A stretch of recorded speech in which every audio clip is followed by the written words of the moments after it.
Hi everybody, Ola, and welcome to another edition of Moons and Mythos with myself, your host, Davyd Farrell, and my co-host, Kelly Hunter. Hi, Kelly, how are you? I'm good. Yeah, I'm good. Wow, such energies these days. You got to be excited or you're not on board. Right, exactly. And the astrology doesn't let up. I remember people saying to me recently, it's just like, how come it's always so huge? It just feels like it's always epic and it's always big. And it's like, yeah, because it is. That's where we're at. And at the end of an epoch and the end of an era, the energy in the astrology is designed to be big so that it forces change. Again, the idea of forced evolution, the gods in the sky, the astrology is showing us a way to work with the energies, either maybe to be consumed by them because some of them are quite strong, or to be expanded and inspired by them. So we have a new moon in Libra and a full moon in Aries to cover in this show. Also, we've got Mercury Retrograde going on, and there's a whole bunch of other stuff. So I'm going to hand over to the astrologer on the show, Kelly, and let's get into it. Yes, well, I've certainly been noticing over the last several years, is it really true that the celestial choreography is like so amazing? And it's like, yes, So especially now that we've had some of the Kuiper Belt objects in there as invitations to really bring us to a new level of consciousness. Definitely. So I think this new moon is really going to help this moon cycle that we're looking at the whole moon cycle, which is fun to kind of look at the whole sort of trajectory with the new moon and full moon peak points. And this new moon in Aries, that's the full moon. The new moon is in Libra and it's at 2+ Libra. And right after equinox. So, it's like the equinox new moon. I think it's especially special when there's a new or full moon right around one of the seasonal turning points. Right. So perhaps we can just pull up the chart and give everyone the visuals on that for a second and kind of get it into our mind, because it's a big piece right now. And yes, we have also the Libra Equinox coming up in just under a week's time. And that's been covered in other shows. So we want to look at the moons today, but it is a very potent time. And just to re-emphasize, when we have the solstices and the equinoxes, there's actually an elemental shift in the earth. Yes. We're now shifting from water to earth. And that's very important when we understand the correspondences of the elements and how they work in nature. Of course, that is more in the Northern Hemisphere medicine wheel. And so it's going to be flipped around the other way for the Southern Hemisphere. But the motif is still the same. As we move into this period, we can think about the return to the physical, to the earth. And then when we get to winter solstice, we get back to the air elemental, which is when we go into our dreaming space throughout the darkest months, although the light is technically returning by that point. But let's have a look at the chart for the new moon. Here we have it. It's made for my area. I live in Vermont, Northeast US. So don't pay attention, to the houses they're in. But here we are seeing the new moon in Libra.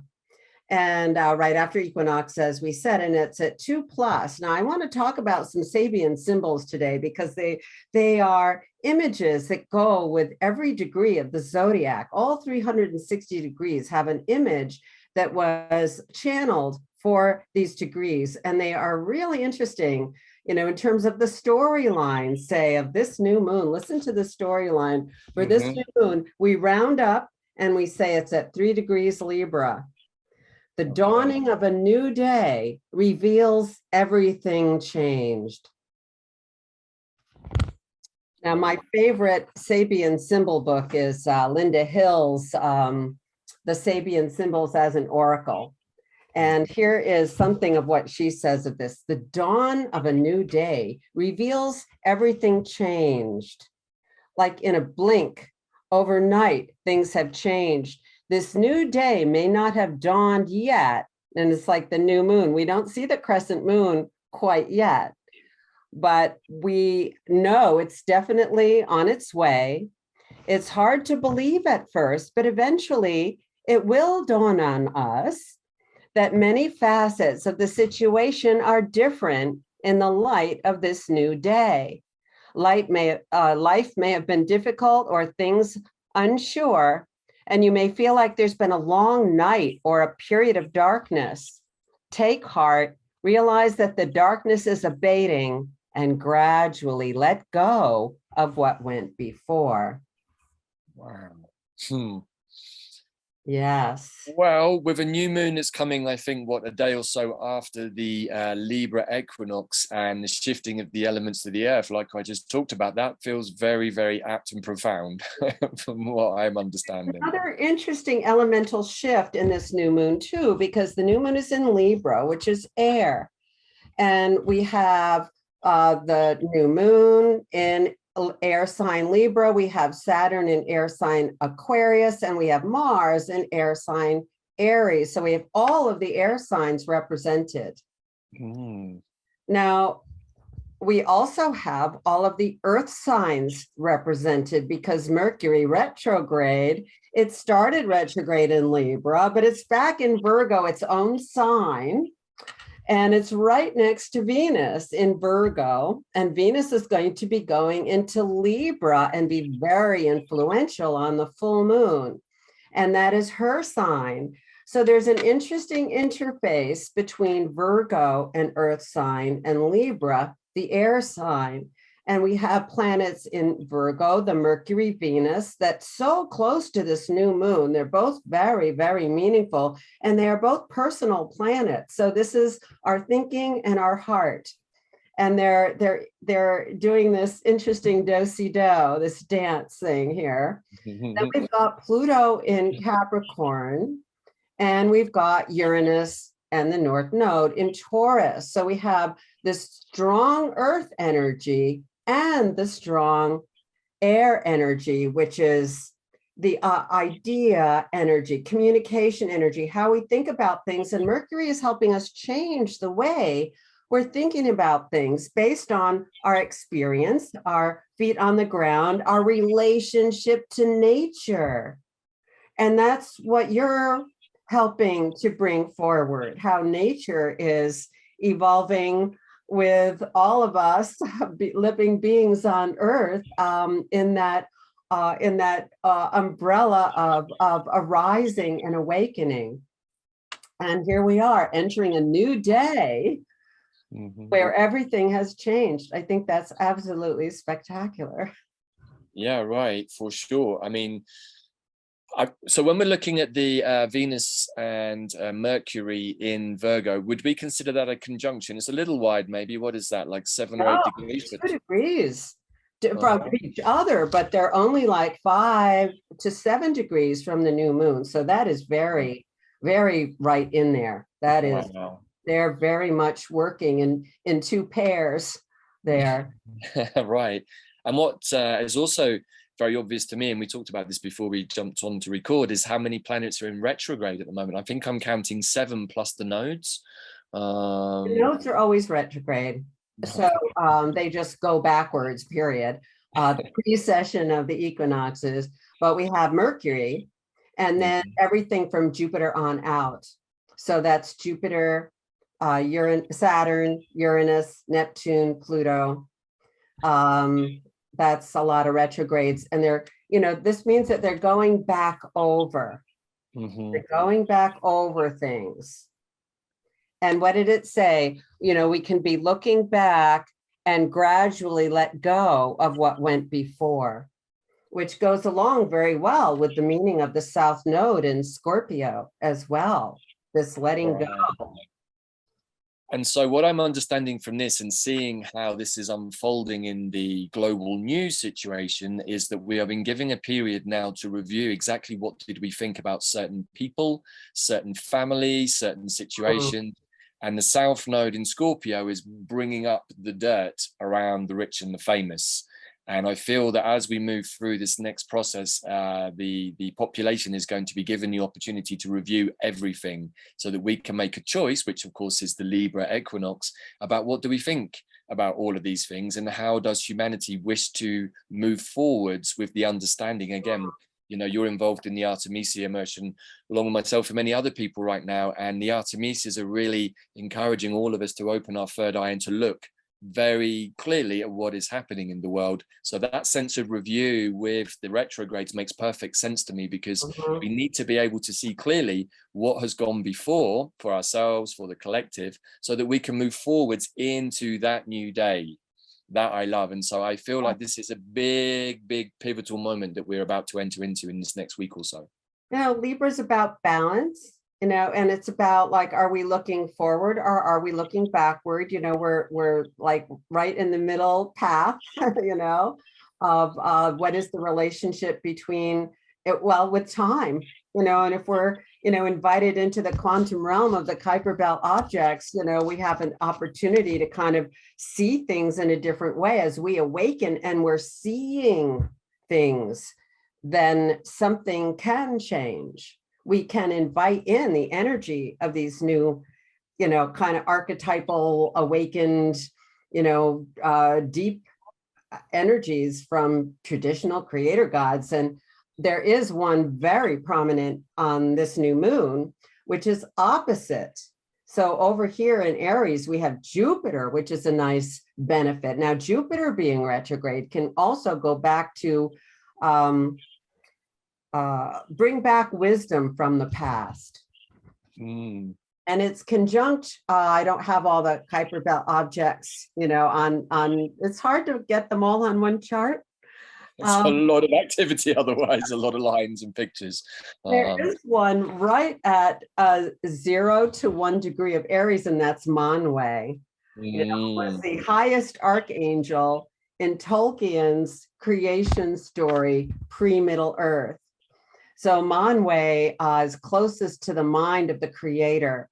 And there was a whole circle of angels, like archangels, like a choir of angels that were stimulated to sing one by one. And then all together, this choir of angels with that complex harmony of the spheres, and the mind of the creator was stimulated to imagine Earth, imagine creation. And there were several of them at 14 of them who got so excited, they went down to Earth and realized they had to create it. They had to create that vision. And Manwe was the chief of these archangels and held that vision, that original vision from the mind of the creator. And so here's Manwe at the Aries point, the first point of the zodiac, which I think is saying that there's some ancient memory, heart memory, soul memory that's bringing us back to these original blueprints of what the Earth is supposed to be like.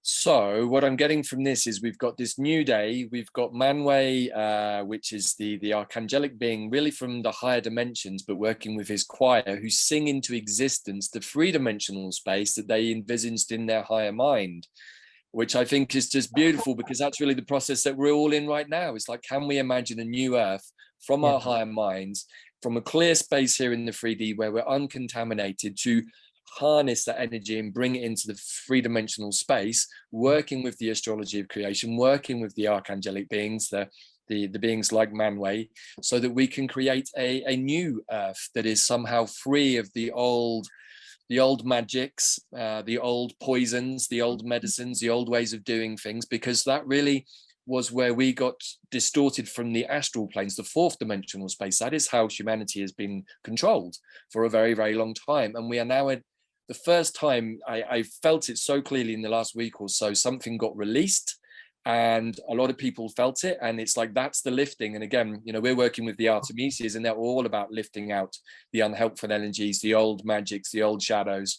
And I feel that with Manwe at this very potent, 1 degree of Aries, it's like, this is the chance to sing into creation your new vision for yourself and for a new Earth. It's beautiful. It's so perfect. Yes. Well, one of the 14 archangels was the fallen one. Mm-hmm. Very powerful. We hear about fallen angels all over the place, right? I mean, a lot of traditions have that. And this one was the one who became like the Dark Lord and Lord of the Rings. And he wanted to have the creative power of the creator, but he didn't. He could only mimic, or what he chose to do was destroy what was created. Mm-hmm. And then the archangels of light had to create yet again. And we're at that point now with the help of Jupiter, wisdom that is somehow very coded in us. And the retrogrades are more internalizing also. So there's a lot of internalizing as we are, kind of letting go of belief systems, that would be Jupiter, or fears, or anything that's getting in the way. And also with this balancing out, it's like a karmic balancing. I want to I want to get my karmic account, back to zero, if possible. And there is another KBO helping that. And that would be Ixion, who kept making so many mistakes. And Ixion is at 0 to 1 of Capricorn. So Ixion got chained to the wheel of karma because he kept repeating the same mistakes. So this is we have a Libra choice now, don't we? Are we going to keep repeating the same mistakes, or are we going to let go and have the courage to move on into new territory? Right. Yeah, I mean, it feels very clear and obvious to me that we're at this moment of choice, and we can either choose to resist looking at the stuff that's unresolved, the stuff from the past, the shadow, or we can look at it very, very clearly. And this is again why plants like the Artemisias are so good, because they allow us to see something and then it gets released. We don't have to suffer in our releasing of our trauma. And that's something I think that humanity, if we can get on board with, is we can let it all go, and then we can step as one into a new earth. But whilst there is resistance to looking at the terrible things that have been and are still going on in our world, it's going to be difficult to enter into through those pearly gates. I've come to understand really that heaven, I think, is fifth dimensional consciousness, and to enter into heaven, into that place of the heart and of unconditional love, we have to be light. We can't be carrying these big heavy burdens of the past, the baggages, the shadows. It doesn't work. The two frequencies are incompatible. And so in order to ascend, I'm not necessarily so keen on the idea of ascension, because it sounds like we're going somewhere, and the truth is that we're here and it's all here. But if we're going to kind of use that terminology to ascend to a different consciousness, we have to let go of the heavy weight. And we have been given this beautiful opportunity right now. And, South Node in Scorpio is many things, but it's an opportunity to release from the past. Yeah. And we've still got the North Node conjunct Uranus, right, in Taurus. That's also pretty potent, right? Well, anything near a node, but yes, and let's consider that Uranus is moving into moving further back into almost an exact square with Saturn again. Now, Saturn is slowing down because it's going to turn forward in about a month. And there's Uranus. So they're going to meet up at 19 degrees and this is 18, but they're going to meet in the 18-degree range. Okay. So there's another Sabian symbol. Let me stop sharing for a moment. Yeah. We'll come back to the full moon in a bit. We will come back to the full moon.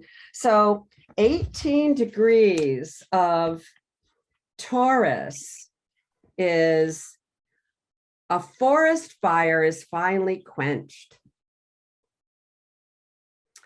So, wow, a fire that the firefighters have been on for a while here, that is quenched. And Saturn is slowing down, and it's staying in this degree for about 6 weeks. And when does that start? We're in it. Okay. It started on when did it start? I think October 2nd.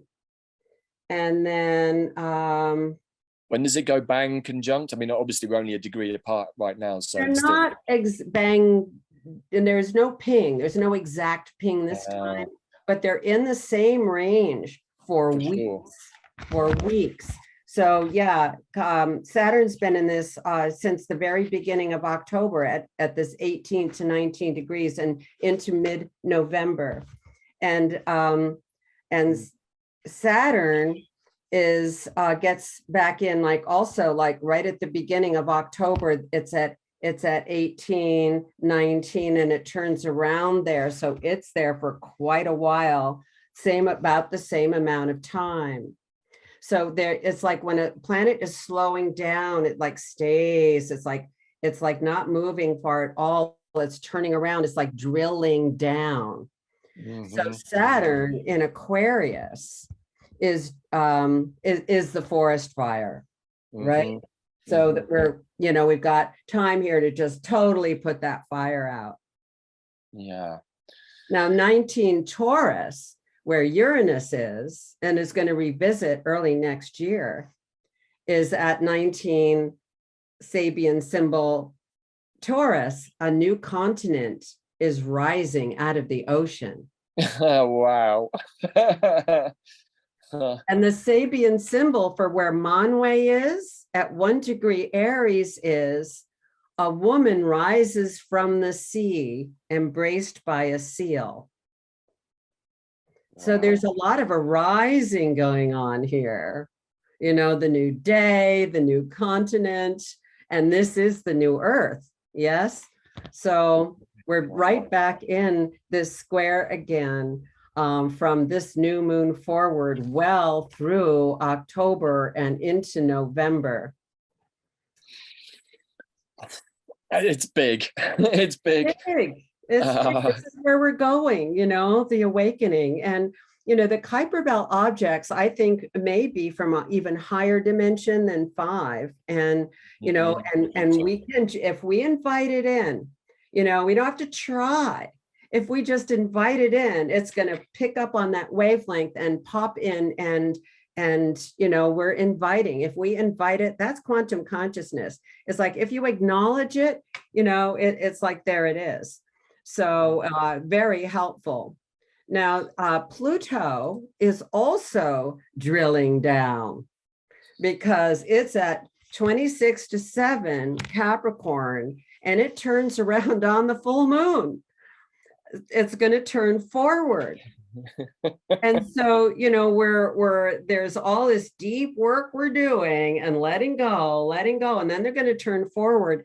And here is the Sabian symbol for Pluto, which would be 27 Capricorn, and it's there for extended period of time.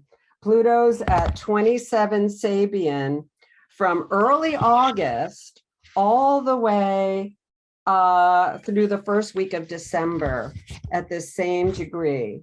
And 27 of Capricorn is a mountain pilgrimage. So we're climbing a mountain. And this is a holy mountain, right? Because we're going on a pilgrimage here. And Linda Hill, Sabian Queen, is saying something about, what is it that we are reaching for? What is it that we're climbing the mountain? What are we aspiring to? And she said, we could actually be desiring and striving for ascension to higher levels of otherworldly or spiritual attainment. So this is the evolutionary path that we're on up this mountain, and we've still got a ways to climb, but we can probably, the new day is dawning where we're going to be able to, like, the cloud's going to lift and maybe we're going to see the top of the mountain. Right. So what we've got really is very powerful energy for us to arise, to ascend the mountain, the spiritual pathway. We've got the energy. Some of us have just been working with Dandelion, of course. So we did the Dandelion immersion a few weeks ago, and Dandelion is the perfect guide to help us get really into the present moment and see all of these wonderful things. But then we also have to do the inner work. We have to be inwards. We have to be doing the retro reviews on ourselves, working with plants like the Artemises, who are good at showing the bits of ourselves that we don't like to look at, or showing us the bits of the collective that we don't want to look at. So this is really, again, I see the whole Saturn in Aquarius squaring Uranus in Taurus, but also the Libra Equinox is giving us that opportunity of choice again. Which way are you choosing? Are you choosing a future that is Uranus in Taurus, very much about the earth, about the old wisdom, about the nature magic? Or are you choosing perhaps a more, let's say, technologically driven future that perhaps speaks to me more sometimes of Aquarius and different types of mindset? So I feel that we're being given a choice to shape our consciousness? Do we go organic and natural, or do we go maybe more cyborg and AI? And those both possibilities are very strong in our world right now, and everybody has a choice, right? That shaping is the Pluto in Capricorn. Right. What is the design? You know, what is the natural design that Capricorn and traditional peoples have been in harmony with and feeling, tuning into the earth energy and the elemental, you know, kind of realm in a way where they're in harmony with that. And that's what, you know, we can redesign the way and systems, you know, that we're using in our lives and come back to something that's more in harmony with the basic earth energy and the elemental kingdoms. Right. And then we've got the Virgo energy, you know, so the Virgo energy is interesting. So, you know, Mercury is going to go retrograde before the full moon and on October 2nd. And it's then going to go back. It's in its own sign right now. And it's going to go back into Libra. Meanwhile, there's Venus in Virgo, and it's moving by the next full moon, like I said, into its own sign of Libra. And if we look at, so it's the head and the heart, you know, they're doing this little dance. So if we think about the signs and we think about Virgo, you know, in the constellation of Virgo is this goddess who's holding grain, you know, the seeds and fruit of the cycle of the seasons, the harvest. And she is often pictured winged, by the way. And then Libra is the scales of justice. Now, in history, Libra was a kind of a newcomer to the astrological or astronomical symbolism in the time of Julius Caesar, from what I remember.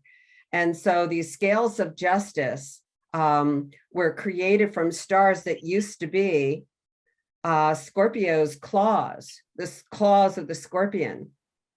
So these two stars, Zubin el-Ganubi and Zubin es-Shamali, the main stars of Libra, you know, hold the balance. So there is this goddess. We can imagine her holding the scales of justice and balancing that out in a way that's appropriate to earth and natural rhythms and the seasons and, you know, all of what lives on earth. So this, you know, we often can see the goddess of justice, you know, holding those scales, and often she's pictured as blindfolded, but, you know, that she doesn't need to be blindfolded. She sees right through her third eye, you know, of what is just and what is what is proper, what is in universal law and harmony. And there is an Egyptian goddess Ma'at, M-A-A-T, the goddess of wisdom, who holds those scales, and she weighs your heart or your soul on the scale against a feather of truth to see how lighthearted you are. And I think that it's all there. Everything that we need to know about what we need to be doing as individuals has just been summed up in the last 10 minutes, because it's like that balance of the scales that, as you rightly say, Mart is balancing to see how light is our soul, is a reflection of how much of the review work we've done in the final analysis to see whether we feel unburdened and whether we feel sovereign and free. And if we don't, the scales are not going to balance so well. So again, it's always down to personal responsibility. The scales are not being directed by somebody else. They're being directed by you, the individual, and it's up to you to make sure they balance okay, so that when the opportunity comes with the astrological alignments and the beautiful energies that are incoming, that we're in a position to benefit from those on an individual and a collective basis. And, you know, I feel like also with the Venus energy in Libra, it's like maybe now some balance and justice, equality can be brought back into the world from this very lopsided existence that all of us, I think, have been living through for a long time, certainly in this lifetime and probably for many lifetimes, because we can see with the global situation and the passing of certain figures that there was a very lopsided energy in the world, one that was very imperialistic and controlling, and that has now been removed. So what I felt with the removal of that energy was the scales coming back up. I certainly felt a release myself. I'm like, wow, something just happened there. And then when I tuned in, I got more of the South Node in Scorpio stuff. So I'm just like, feels like the lid of a very toxic volcano has just been taken off. And now the yuck and all of the stuff underneath of that can be lifted up and out. It's not pleasant. It's never nice. Often, you know, I've shared this before, that I feel like humanity has just been in the process of a huge ayahuasca ceremony. You know, it's almost like there's a moment in the, often in the ceremonies where you can feel the medicine come and nobody really wants to be the first person to purge out. So there's still this kind of bit of ego in there. And then there's like this, so the vomit everyone gets stuck here and the medicine's going crazy. And then one person purges. And then often what happens is it triggers everybody into purging at once. And then it all comes out and it's a bit crazy for 20 minutes, half an hour, whilst the healers and the curanderas realign the energy, the music, the magic. And then you go into a much more beautiful, expansive space. And I would like to suggest that maybe we're just at that moment now with the head in the bucket. So, you know, hold on, because eventually the bucket does get filled, it does get removed, and you feel a lot better afterwards. And that, I feel, is where we're at right now. And because this moment has just happened in the last week or so, and I find it super interesting that that happened a few days before we entered into the Artemisia energy, which is very much about this kind of cleansing of hidden shadow and the toxicity in that shadow. That with that, we are now being given this amazing creative energies with Manwe and Jupiter, and, you know, choosing, do we go, you know, I'd like to think also that Uranus in Taurus being squared with Saturn in Aquarius is like we're being given the inspirational choice moment to go, you know what, we can actually work with Mother Earth and we can work with that technology rather than perhaps the more here. Yes, right. And so, but at the same time, we've got Saturn in Uranus, Saturn in Aquarius, who's giving us like, what's your structure going to be look like? What's your Aquarian age structure going to be looking like? Is it going to be very microchip technology, AI, cyborg driven, which feels very much Aquarian in some ways? Or is it going to be the more unexpected Uranus and Taurus energy, which is like you have the technology inside of you already. You don't need to have any applications embedded into you because you already have all of it, because that is the higher mind consciousness coming clearly into the three-dimensional space, like the angel energy, so that we can create. And I just think that everything is set up right now for us all to see clearly what do we want to do for ourselves. Yes. Well, there's the Virgo too, the instinctive organic wisdom of every cell in your body that's connected to nature. And, you know, we do know, and we're tapping into that knowing at a deeper level. Let's look at the full moon, because some of what you just said, you know, like the purging time, I think, you know, we're going to see something change by that full moon. And here it is. So, you know, it just changed a little bit, so to speak. But here we see the sun, and then there's the moon opposite in Aries. This is a total, not a total, I mean, it's a full moon. So total next time. So Venus, look how close to the sun Venus is in her own sign. So this is already more of a beauty, more of a resonance, and finding some more joy, and the relationships, you know, that goes back to Saturn. Also so we see the Saturn and the sun and Venus are in an excellent relationship, and with Mars. So, you know, at the new moon, we're having a little bit of Mars square Venus energy. They are in trine now. And this is like, there's a lot more agreement going on here. And Mars is really helping in Gemini by bringing out a lot of information and points of view and discussions. And hopefully, you know, we won't feel like we have to be quiet so much, that we can actually share our opinion and what we think about things. So this is a beautiful grand trine in air signs. And when you get something like this, there can be planets that pull the energy out of that and use it. And in this case, it's the full moon conjunct Chiron, the teacher healer, the shaman of the solar system that wants to align spiritual, mental, emotional, and physical. And we see that Venus is in her own sign. Mercury, now direct as of October 2nd, is in its own sign. So there's a lot more alignment and harmony and resonance between head and heart, from which we can make more appropriate decisions. And there's the moon saying, okay, you've got to be centered in yourself. You can't accommodate other people or be too nice. You can be kind, you can be compassionate, but you've got to be, in your capital S self center, and be aligned and feel that alignment and be clear in that alignment. Jupiter is still retrograde in Aries as of then, getting even closer to Manwe at the full moon. So this energy has really shifted, like, the dawn of the new day. So it is a different energy that the full moon, is shining upon us, and we're engulfed in this moonlight in a way that is life-changing. Chiron is like that. It can feel like something's got to give. It can't go on like this. And it's like, all right, here's what I need to do. Here, like, what steps are you taking? And how are you moving forward as Pluto on this very new moon day, full moon day, is moving forward, no longer retrograde? It's like the collective is ready for, like, okay, we're still going up this mountain, but we can see where we're heading more clearly now. Wow. So much to pick out there, but what I like is the thing you said about the head and the heart, because what that suggests to me is that sometimes when we get on the spiritual path, we can start to beat up the ego, the brain, the lower mind, the left side of the brain, etc.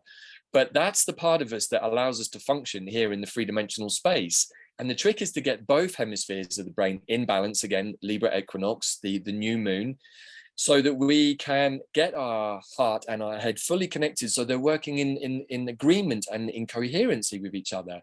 And so often what is often pointed out in the spiritual traditions and paths is that the monkey mind, the lower mind, thinks that it's the guy in control and it's running the show. And it's not, and it gets all mashed up. It's a bit like sometimes when a small dog or a young dog hasn't been trained well, it gets its roles mixed up with its master, and it thinks it's the one that should be looking after everybody and sleeping on the sofa because it hasn't been trained properly. And the monkey mind is a little bit like that. But once we get to our eagle's perch, we can start to work with our lower mind so that it serves us the way that it's meant to in the three-dimensional space, so that all of those beautiful left brain, creative, higher mind experiences have got a mechanism, or let's say a factory manager or a site manager, which is the brain, who's like, okay, he gets the instructions and he knows what to do, and he's freed of the burden of thinking he's the one who has to make the decisions. And so then we can have that coherency between our head and our heart, which is really, again, I think another way of saying an embodied higher mind in a three-dimensional space, which I think is really what we're looking at here for ourselves. Well, the heart is, going into the creative dimension, our emotional intelligence, and we don't have to emote everything.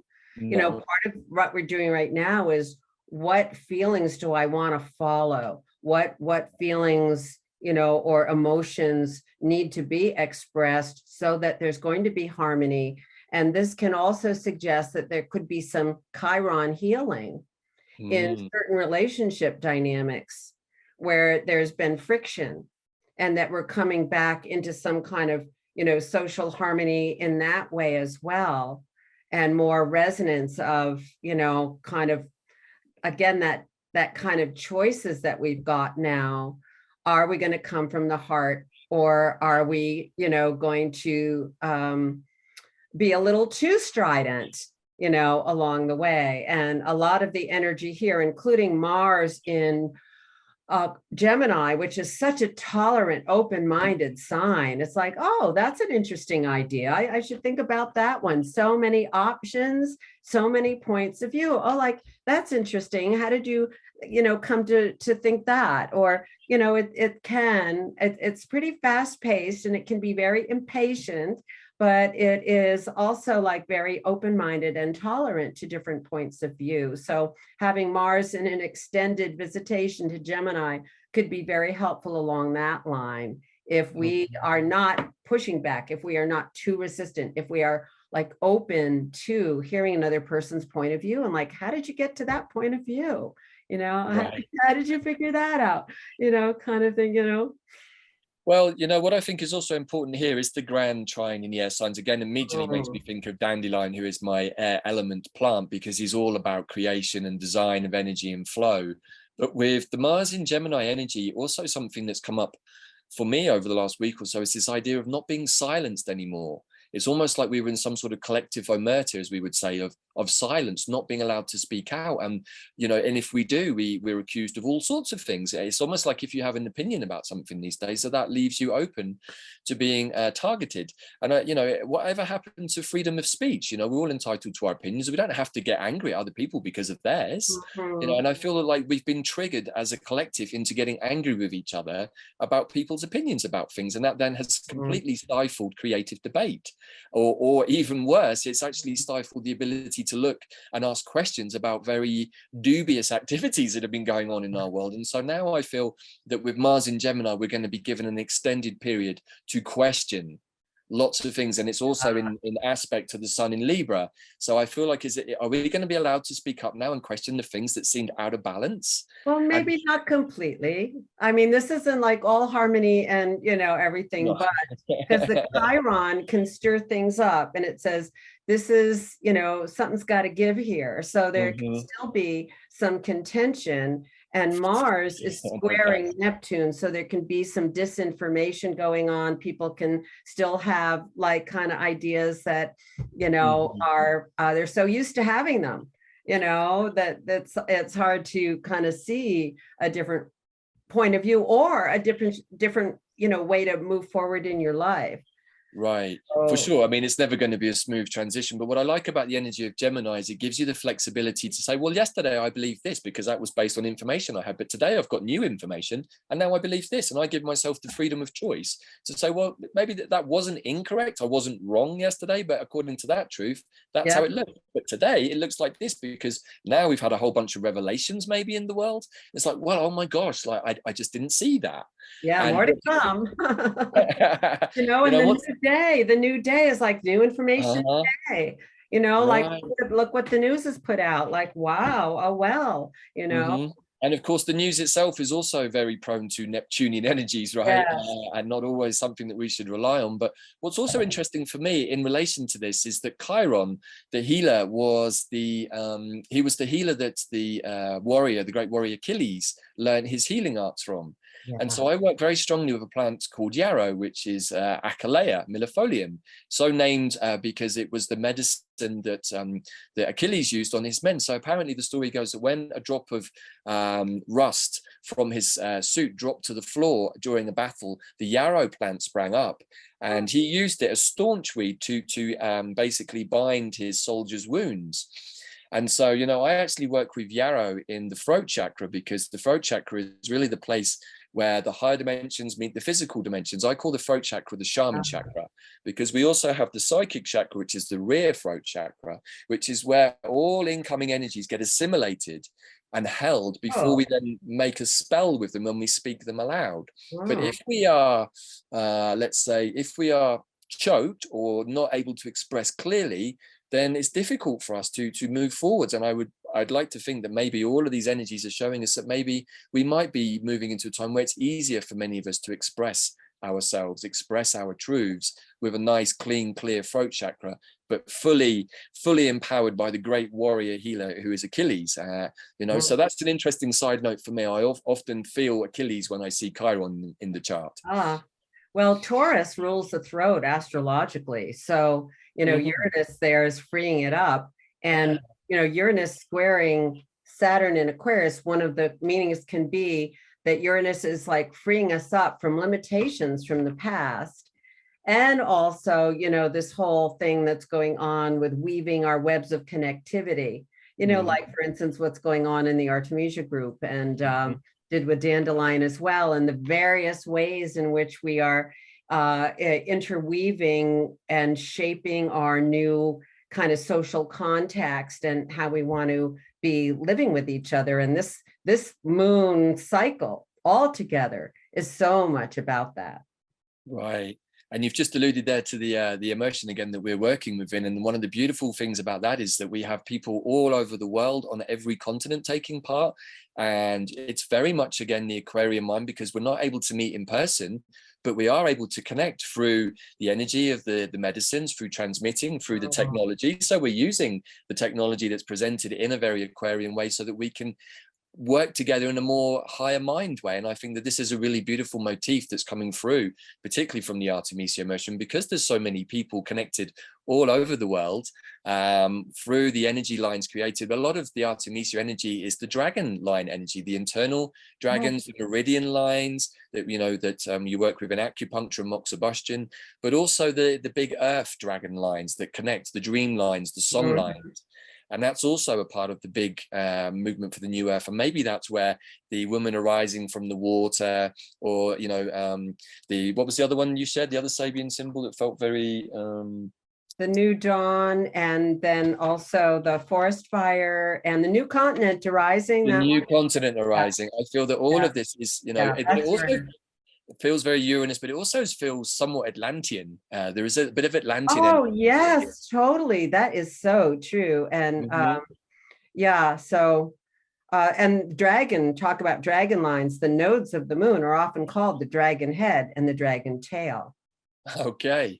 So again, we can see... The dragon head is the one with Uranus in Taurus, and the dragon tail, if you're riding a dragon, you want to be on the head, but like a rudder of a boat, the tail helps steady the ship, so to speak. Right. And any tail in Scorpio is always something to be a little bit wary of, right? It's like you don't want to be riding under the end of the dragon's tail as it goes through the Scorpio part of the zodiac.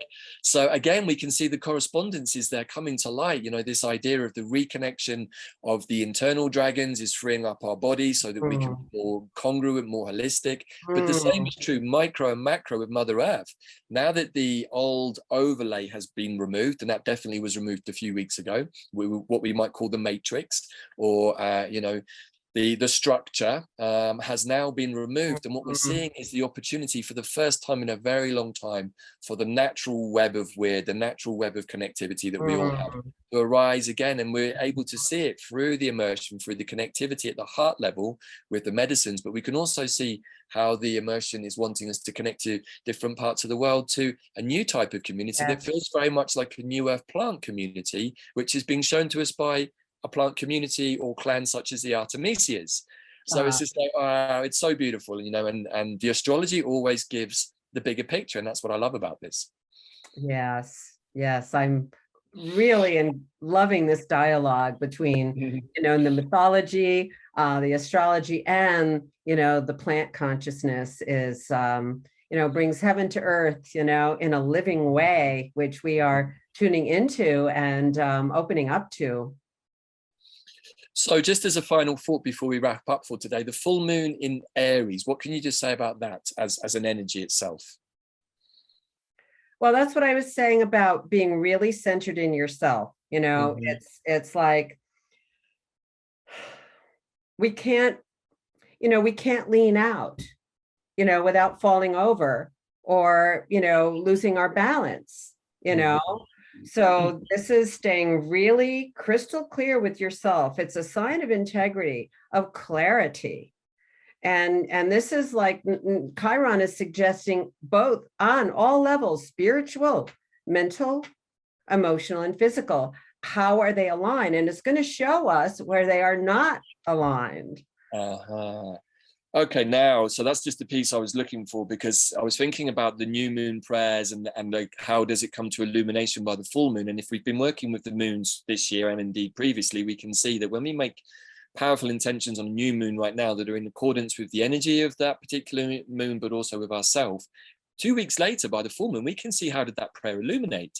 And so what I'm understanding now is that this new moon is an excellent time to make prayers for ourselves, to come back into a place of balance and alignment and coherence for ourselves, so that when we get to that full moon in Aries, we can be strong, centered, coherent, so that whatever is about to buffet us all, maybe that, again, that South Node in Scorpio arising, it's like, are we going to be the Ents standing with our feet firmly in the water when the dam's broken and the water is washing the filth of Sauron or Saruman and his goblins away? Are we going to be able to stand in the water and let it wash until it abates? Or are we going to get pulled tumultuously into the surf and the washing away with the filth? I think that's the choice that we have, right? Which way, cleansing or... Right. Yeah. The choice. Yes. We're either moving forward or we're, going to be in trouble. So, and the Pluto turning forward on the full moon, that's the collective movement forward. It's a turning point. It happens every year when but Pluto's retrograde for a number of months. So this is a especially big one too, because it's going to go on now and start to move into Aquarius. Wow. So, it's going to be another big month. And I feel like we've done a nice job there of pulling in lots of different energies and kind of trying to showcase how the energy can be worked with in a positive way. And again, it's always a matter of choice. And I think that's really the most important thing from the Libra Equinox. Yes. Like choice, and we've got to move forward. That's part of this full moon. We've got to move forward, Yeah. So it's like taking initiative and feeling that in yourself, It's like we've got that last chance saloon bar situation again with the last little drink before we hit the road. And it's like, that's all of the planets in retrograde. It's like, okay, before you hit the road, do you have your wallet? Do you have your phone? Do you have your front door keys? Do you have your bag? Because otherwise, when you step out into the world, if you're not fully centered, you could be still feeling the effects of the last mezcal that you had at the bar and not be understanding where you're going to get home. So I'd like to suggest that this last retro piece is giving us the opportunity to really review so that we can move forwards. So even though the planets are going backwards, I feel like they're giving us the opportunity to see clearly how to move forwards for us. Mercury retrograde is very, very helpful. Listening to our bodies in Virgo right now. So right. Yeah, this is an opportunity for us all to really assess what is going on in my body, what is going on in my mind space. Do I feel anxious, frustrated, fragmented, distorted? Or do I feel nice and clear and happy and beaming and centered? And I would suggest that we all really want to feel like that all of the time, because as we've said before, that is our default setting. And why not? Why not, indeed? Why would we want to be anything less than that, actually? And once you've been in that space for a while, you really start to question yourself if you start to fall out of that space. That's the inner inquirer. That's also very scorpionic. But so look, Kelley, thank you as always for a wonderful piece. I really enjoy doing these with you. I learn so much every single time, and actually you help me get the rest of my month straight so I can see what's coming. That's why I do this, right? And why I write my newsletter on new and full moons as well, Cosmic Inspiration News, because it helps me process what's going on and think about it too. So right. And so everybody a wonderful new moon cycle. Right. And if people want to get your newsletter again, just remind them of your website. Helia, HELIA star.com. And I also just want to give you the opportunity to share about your Black Moon Lilith books, because they've had a very warm reception here when we received them. So yes, and it's hard to put in everything in the charts all the time, as in a short hour or whatever. But yes, Black Moon Lilith is one of my books, and Living Lilith, The 4 Dimensions of the Cosmic Feminine, are my 2 books on Lilith that help tap in to that special dimension of the cosmic feminine that is arising. And we did a very lovely piece for the Artemisia immersion about Black Moon Lilith, which was profound. And Dark Moon Lilith too. Dark Moon Lilith too. We may end up releasing that one to the general public in a little while, but for the time being, it's really connected to the Artemisias in the immersion. But that was a really profound session too, and so I would definitely recommend getting at least, if not both, of those books from Kelley. So again, thank you, Kelley, for your time. It's wonderful as always. Thank you. Thank you, everybody, for tuning in to Moons and Mythos, and we'll see you again this time next month for next month's preview. Ciao for now.